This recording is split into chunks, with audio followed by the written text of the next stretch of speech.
So yeah, sound. Welcome to our number 8. So today we've got Joe. I'm not going to babble on. We're going to straight into it. Joe's been around for as long as I've been around, if not longer. We crossed paths about 15, 16, I don't know. Joe will tell you when we did. So same treatment centres, same rooms of recovery, and we meet again.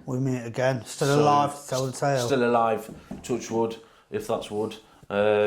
So, yeah, Joe, over to you. Share a little bit about who you are, what kind of led you through treatment, what happened before you even got to treatment, your rock bottom and your treatment journey, and why you choose to stay in recovery. Okay. Over to you. Why? Difficult, isn't it, to condense your experience of addiction and recovery in such a short time frame. I don't think there's any time frame actually that would give you the ability to compel the truth about then and now, innit? And I started using substances at a young age. When you look back at today, when you look at 13, 14-year-olds and you think, look so innocent, not really experienced life. I'm not saying that's, all individuals of that age, but that was the age when I started using Class A drugs, 13, 14, so really young. You previously mentioned sort of my first exposure of treatment, the same treatment centre that you sort of refer to, was my first experience of recovery in abstinence. I knew nothing about recovery or abstinence. For me, it got bad very quickly, very rapidly from the moment I started using. Looking back now, I can see very clearly the difference in the way in which I use to other people. Even when we're using the so-called party drugs, I always remember being in my mates, do you know, old council houses, there's they had outside toilets, right? Yeah. Remember them, right? So I remember we couldn't get in his house, his mum wouldn't open the door, so it was in this outside toilet, sniffing loads of MDMA. And he's loving it in the moment with it sort of thing. And in my head I'm thinking, how much have we got left? I want more. Do you know what I mean? And I recognise little things like that, even back then. Most certainly I can see that stuff for what it is now, but I'm that addict where, you asked me earlier, Shai, what's my drug of choice? I haven't got one, right? Because I am that sort of addict where I use heroin the same way as I use crack. I use crack the same way as I take ketamine. I take ketamine the same way as I abuse prescription drugs, so on and so forth. And I drink in the same way as I do all the above. It comes at the forefront of my behaviour, and it comes before everyone and everything. Starting with myself, my own well-being, basic life skills. Don't eat, don't wash. Very quickly it impacted each and every area of my life. Very quickly I was conducting criminal behaviour. This is all the way back then, at such a young age, robbing, lying and cheating. I was untrustworthy, completely caught in the horrors of addiction at such a young age, do you know what I mean? And then I remember at 18, I was in society's eyes and community's eyes, an 18-year-old man. Yeah, but I was a fucking little boy.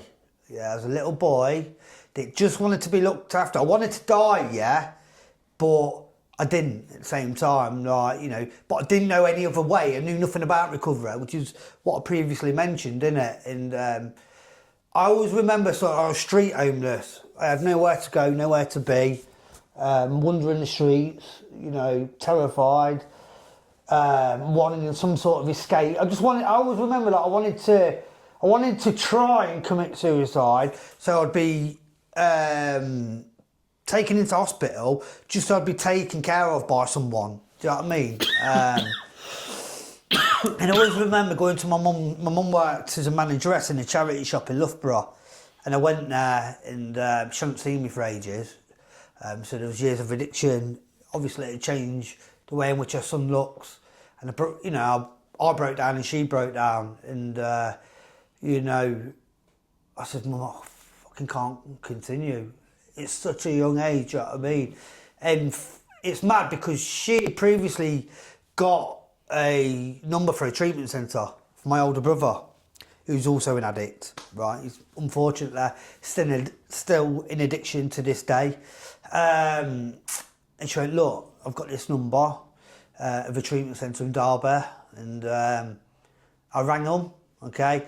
Like when you think about what a rehab is, like, and you've got no clue of it, right? I just thought it was either like some sort of hospital ward or stately home, or I didn't fucking know. Because just to ask, so at this time, because you was young when this happened, right? Yeah. How old was you when you went in? 17, 18 years old. Wow, is that when we met you? Yeah, a long time ago. I'm 36 now. Do you know what I mean? So it's a long time ago, man. So it was mind you, it's probably a couple of years after I'd met you and had come, but 17, 18, because they won't take anyone at 17, so No, you it must have been just turned 18. Just turned 18, yeah. Yeah. Just turned 18. And I remember going for my assessment. My mum paid for a taxi for me, innit? And obviously from Loughborough to Derby. Like, although terrified and didn't know what to expect, was desperate for help, innit? And then when I pulled up outside this house, this treatment centre on London Road in Derby, I was like, this wasn't what I was expecting, innit? It's just like a normal house, innit? Like, bit of a run-down house as well, do you know what I mean? And like, knocked on the door anyway. And At the time. At the time, it's a long time ago, innit? What I'm getting at is it just wasn't what I was expecting, innit? And I knocked on the door, and it was Kev that answered the phone. It was Kev that answered the door. And I was like, yeah, I'm Joe, like, this scared little boy. And he's like, come here, give me a hug. This big bloke. And I was like, what am I walking into, man? And it was like in the middle of summer, yeah? So I went in, and like all the lads were out in the garden with the tops off. A few of them aren't around anymore, unfortunately, died as a result of this illness, innit? And like, all these blokes with tattoos and that all that. I'm like, yeah, come here, mate, what's your name? I was like, oh, my bumhole was twitching, yeah. Right, because I can keep talking and talking. It's like been such a prolonged road of recovery, relapse, addiction. Do you know what I mean? Like, no, let's talk about it without skipping over it. What was treatment like at 18? Do you know what? I'm blessed because, like, I think, like, because I was so desperate, I put my all into it. Like, I was terrified, but at the same time, I submerged myself into it. Like, and I knew nothing about NA, which is where I maintain my recovery today, right? But there was mention in these meetings and stuff, right? And the first ever meeting I went to was in Birmingham. So we all piled in this van, and they're like, right, the lads on the way was explaining to me what it was going to be like. And I was like, oh my God, where the fucking hell are we going in? And we got off, and they same again, and they're like, giving me hugs and stuff. In this room, this meeting in Brum was packed, it was massive. Like, a lot of recovery in that room, do you know what I mean? A lot of fellowship, and I shared. It was, and this is where I was at, that's how quickly I started to pick things up. On my first day, I was told, try and share the meeting, so that's what I did, and I continued to do that. But, although I was blessed to be exposed to recovery at such a young age, there was a lot of reservation in it, and that's what eventually led me back out the door. Yeah, so it's like I put my all into it, and then I stayed around for, I think it was a couple of years, like, and then so at 21, this guy that's completely new to recovery, a couple of years clean, life changed massively as a result of recovery. I remember like going to do my service at the convent meeting on a Sunday in the middle of summer, and like all the youngsters were out partying and stuff, innit? And I was like, fucking hell, man, I'm missing out here, man. I'm missing out here. And then, yeah, you know, that sort of reservation deepened and grew and grew and grew until the time come where I chose to use, innit? And it's like, that's what happened. Do you know what I mean? And then it's like, you know, fast forwarding the tape, I always remember, because a lot of what I know now, the way that I speak, the way that I act, the way that I've learned to implement my recovery, because I have to today, all started from what I learned from those guys at that treatment centre. And I see that in you. I see how the language of recovery, I see the mindset, I see the concepts of recovery kind of, you grew up around recovery. Yeah. You know, you went off to do research, and I remember that time when that actually happened, the first time you went off, and when people were asking about you. And, you know, obviously, it was what it was. I went to do research, it was what it was. But, you know, that's been our journey, right? Recovery, relapse. And it has. And, you know, like how we got told about the staff in the treatment centre and the wider circles, like NA members in the community would say, you know, this is a progressive illness, man. Yeah. Like, you know, all these people with so much experience that know a little bit more about recovery than I did, were fucking right. Do you know what I mean? It wasn't wrong. And it's like, I did start where I left it. Do you know what I mean? And not just that, it got worse. And you mentioned rock bottom previously. Like, at such a young age, street homeless, at the bottom of the barrel, I thought that was my rock bottom. It wasn't, man. Do you know what I mean? You know, my rock bottom was what happened for me a couple of years ago when I finally got clean again. Do you know what I mean?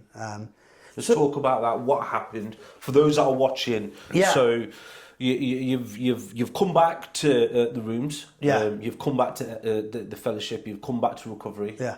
So. And you was hit with something going. Yeah. So I learned a lot about recovery at such a young age, right? Then I went out, right. I didn't even dip my toe into the water. I fucking jumped into the ocean, right? Drowned. Got clean again in the community. In fact, I went back into that treatment centre, right? Again, submerged myself into it, but again, wasn't entirely ready. You know, I always remember, and I need to share this, like, the manager, he's not with us anymore, right? But he was a serial relapser, innit? And I always remember him saying, like, he kept relapsing and relapsing and relapsing until the light bulb come on, like, and he understood what all these people were saying to him. And it's like, some of us are fortunate and lucky enough to live long enough to reach that point, and then the miracle starts to happen, right? And thank God it did for me, because I relapsed, got clean again, relapsed, got clean again, because I didn't know what it truly meant to live in a manner that requires complete change and a complete reflection of the principles that I live by today, the things that change my thinking and my behaviour, innit? You know, sometimes when we're talking, right, and I have to acknowledge this, when we're talking and we're speaking this kind of language, you know, and sometimes people may raise an eyebrow, it's all we known. Yeah. Am I right in saying it's all we known, right? Yeah, so sometimes it's sort of like, I remember saying, spieling off basic text or spieling off language that we've picked up and, you know, as a masquerading some form of recovery. But now if we actually have a look at it, I was 23 when I come, right? He was 18 when you come. The only sober way of life that we had was with this language and this lifestyle. And when we went out to do research, we was in effect on standby, right? So we're on standby, we're not learning nothing. That's it. And then when we've come back, we've learnt this language again. Absolutely. So we've been around this stuff again. So when it naturally rolls off out, I try, and you know, Joe, right? I try my very, very best to try be me and not just use language as it just rolls off your tongue, don't it? Of course it does. It does, because there's no middle ground in it for me. Yeah, it's like the only time I've ever had any quality of life, is because of this stuff that we're speaking about. I'm not someone that can drink manageably, right? I'm someone that has to be solely relying upon something greater than myself, right? Because my experience tells me that when I'm not reliant upon it, the same thing always happens. Like, and you're making me conscious of how I'm speaking. Do you know what I mean? It's a blessing. Of course it is. Don't be conscious of it. It's a blessing But- because, like I say, you know, going back to it, not to move off subject, going back to it, when it's been shared, you know what, just spieling off language, etc. You know, masquerading something, and it's been kind of my eggshell of a facade as well. But underneath that. Yeah. I just feel like acknowledging we haven't known anything. Absolutely not. When we've been sober, when we've been clean, right? Yeah. We haven't known any other language. We haven't known any other way of life. We haven't really kind of known anything. So when we talk like this, it's kind of just been picked up. Yeah, it has. And we know we operate by using abbreviations. Yeah. We operate by using a cheesy saying. Do you know what I mean? Keep it one day at a time and so Of course, forth. man. And then sometimes people are like, that's a bit too much. Turn it off. You're Yeah. outside of a meeting. You don't need to speak like that. Yeah. But for me, my recovery don't live in a meeting. Do you know what I mean? It's outside of a It meeting. is. As well, And that's what I was about to say, innit? And it's like, when this epiphany happened for me, which I'll talk about in a second, it's like, you know, I've been that guy where like, I'm really good at retaining information, yeah? It's just a part of who I am. I enjoy reading, I learn quickly, right? So, there's one thing talking and sounding a certain way, but what am I doing when I leave the fucking room? Yeah. And that integrity stuff, and that's what took me so long to learn. It's like there's no middle ground, and it either has to be that or this, 1,000,000% in it. And so on the 14th of October 2024, I think, or 2023. I'm looking at my fiance, feel like to give me the nod. Like, you know, I was in an empty flat. Okay, addiction for me had progressed to a point that, you know, was horrendous, innit? And no words can compound that. But I was in an empty flat on a piss stain mattress, literally. Okay, with a piss stain quilt, no sheets on it, dirty pillowcases. No dirty pillows with no pillowcase on it. I had one pair of socks, one pair of boxers. It was a crap den. No carpet, no pictures on the walls, no curtains, a smashed window. Right, horrendous. Surrounded by crack pipes, tinfoil, prescription meds, empty bottles. Shoplifting, robbing drug dealers, so on and so forth. Eating out of bins, yeah. My mum would pop round now and then to bring me some food because she didn't want me to die, innit?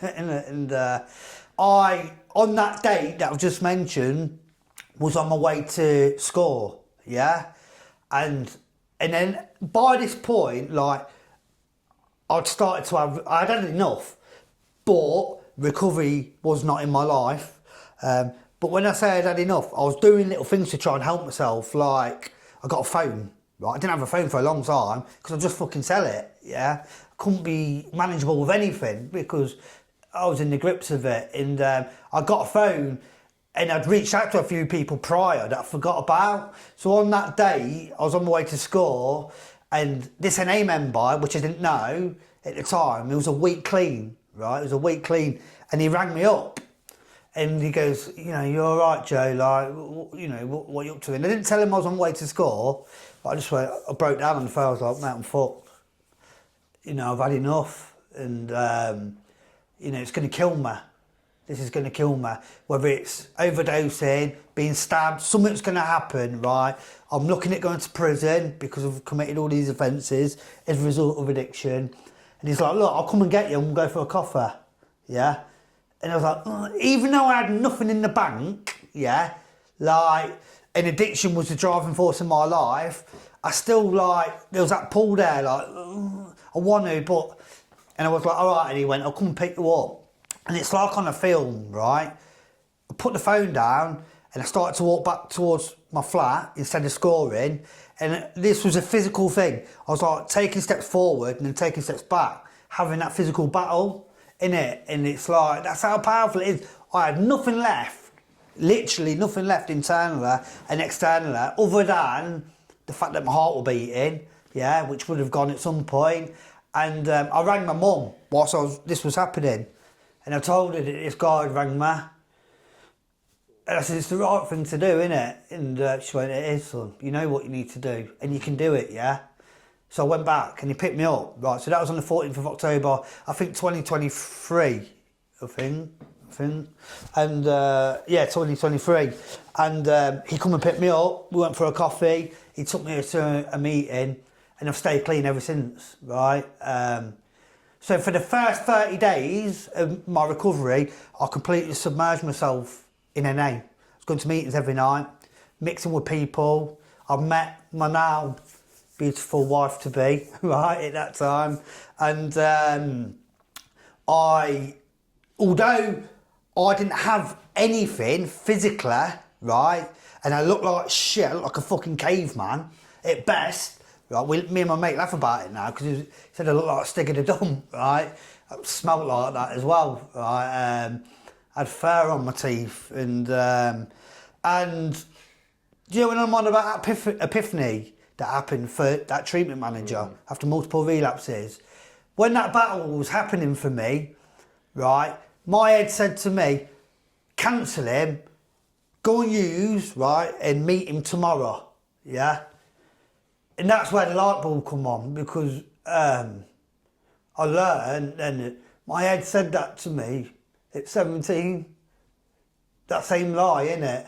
And I said, I'm not anymore, I'm not doing it anymore, man. I've had enough. And although I had nothing, the weight of the world lifted off my shoulders, and it's continued to do so ever since, innit? Amazing. Yeah. Just thank you for sharing that. I know it couldn't have been easy for you. Just moving forward, Joe. So just want to talk about you went to prison in recovery. What happened there? Well, this is what I was about to share. So, at 30 days clean, I'd done what was needed to be done. You know, I got a sponsor. I mean, I was submerged in literature, NA every night. I was going to groups at a community-based treatment centre in town to fill my days up. And I'd committed a few offences in my addiction, quite serious offences. I was on bail for a long time. And these offences was looking at, I was going to go to prison for quite a while, like years. And at 30 days clean, I went to Leicester Crown Court, and although I was 30 days clean, the judge recognised that I'd been trying, and for that fact, he took a lot of my sentence, like a reduced sentence, but he said, look, because of the nature of your offences, I have to send you to prison, mate. I have to do it. I mean, I can't not. And I'd been to prison before prior, literally for a week on remand in Nottingham, right? So you gave me 10 months to do 5. And yeah, man, that was fucking hard. It was hard. Yeah. It was fucking hard. I can imagine. Well, we know because we shared them phone calls, right? Yeah. And, and you know, I know the Leicester community wrapped around you. You know, people going to visit you, and messages were being passed, so forth. And what a beautiful experience just to know that you had that out there. And I know you shared, what was drug use like in prison? So we all know, we all hear, don't we, that there's drugs in prison. And I knew that, I was going into it knowing that, but not to the extent that there was. So from the court, I got took to Walford Road Prison, so Leicester Prison, which is where I was for a week, right? So I spent my first night, I was fucking terrified, yeah? Because it's like, I'm this recovering addict, or trying to be a recovering addict, right? But where do I draw the line? I'm not going to let someone take the piss out of me, but then that's not a reflection of the principles, and you know what I mean? Yeah. So it's like, right, you know, what do I do here, innit? And anyway, so they come and get me after spending a cell on my own for a night, and they go, we're going to take you to this cell, right? This guy won't have anyone, so we're hoping he's going to have you. Yeah, I'm thinking, right, sound. Anyway, so I'll get going there. He's just chilling on his bed, smoking weed. Long story cut short, I was in prison for 5 months. I didn't have a cell on my own. Each and every person I shared a cell with, right, took drugs in front of me. I done my best, and it served me well to still in there live as a reflection of a change in behaviour and thinking. As a recovering addict, I prayed every day. I wrote my step 1, 2 and 3 in prison.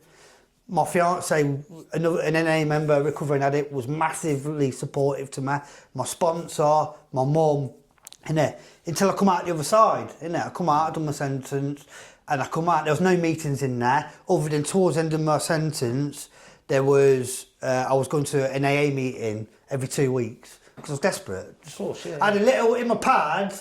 All I could see was like a little bit of sky and a few leaves and that.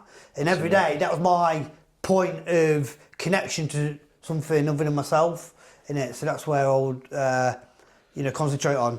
So I come out, and then I've just continued to submerge myself in recovery, and as a result, my life's changed and continue to change. Talk about that, Joe, because firstly, just share, because it doesn't really matter.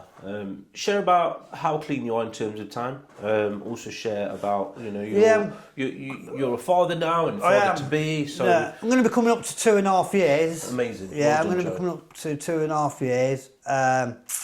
Where's my life at today?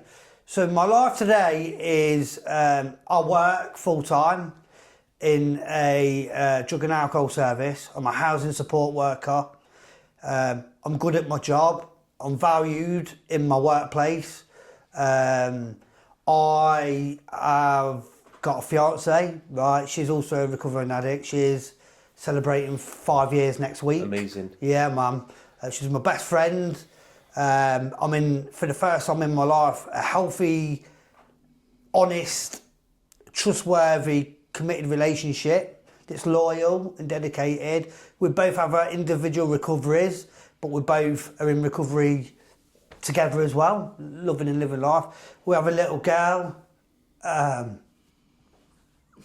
It's all right, take your time. Yeah. Her name's Romy Lee. She's 1 year old, just over 1 year old, and she's beautiful in every way. And we've got a little boy on the way. I learnt to drive and I passed my driving test. Been abroad numerous times. We went Spain last year, me, my fiance and our daughter. Took her, she weren't even one, and we took her abroad, do you know what I mean? And we've got a beautiful home.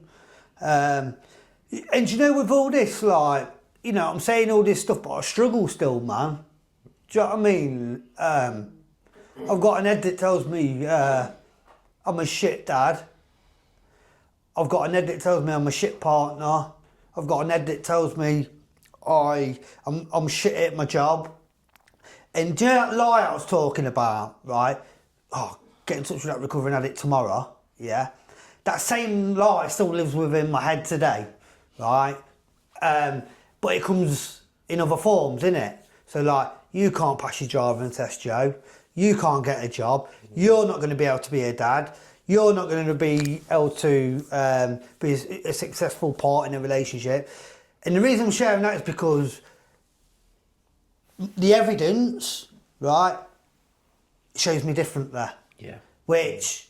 So what keeps you coming back? Just to round it up, what keeps you coming back? And just for your message that you might want to pass to anyone that's watching, we're all in recovery here. We are, yeah. We on paper and on the outside, we look fantastic. We look all right. But why do you keep coming back? I keep coming back because I've told you about where I was, right? I'm someone where I'm either in recovery, abstinent, right, and have what I've got, right, or my experience tells me if I don't, okay, and it terrifies me, I'll be back on that piss day mattress, right? And it's took me many years to learn that it's either this or that. You have to take it seriously, innit? And it's I'm grateful for who I am as a person, sometimes, not all the time, right? And my life is fucking beyond recognition, and I'm under no illusion that the only reason that I am where I am and the only reason why I've got what I've got is because of recovery, nothing else. And it doesn't matter how much money I've got, because it's something else that I've learned. Don't matter how long I've been clean, how much money I've got, where I work, what country I'm in, this illness is always there, right? And I either tap into a solution to keep it at bay or not. And if I don't, the same thing will always happen. Good man, thank you, Joe. Joe, absolute legend. Thank you so much for sharing your journey, your experience, your strength and hope. I'm getting married next year as well. I He's can't getting wait. married, yeah. I'm getting married next year. Can't wait to marry my best friend. Amazing, absolutely amazing. And this is why we do this stuff. Absolutely amazing. I knew I was going to have some good. Your story that you was going to share was going to be fantastic. So again, like we always share, reach out to your local services, check out stuff online, loads of stuff on mutual aid.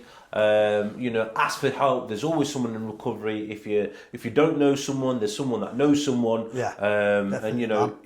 We're very fortunate in the day and age that we live in. We've got smartphones. We can find help. It's really easily accessible. Wherever you are in the world, just ask, and you too can enjoy some of this. So man, Joe, appreciate you. I really, really do. Thank you so much for sharing your journey. My pleasure. Thank you for giving me the opportunity. Good man. Thank you. Oh my God, I'm going to wee myself. Right. Oh, bless you. Oh my God.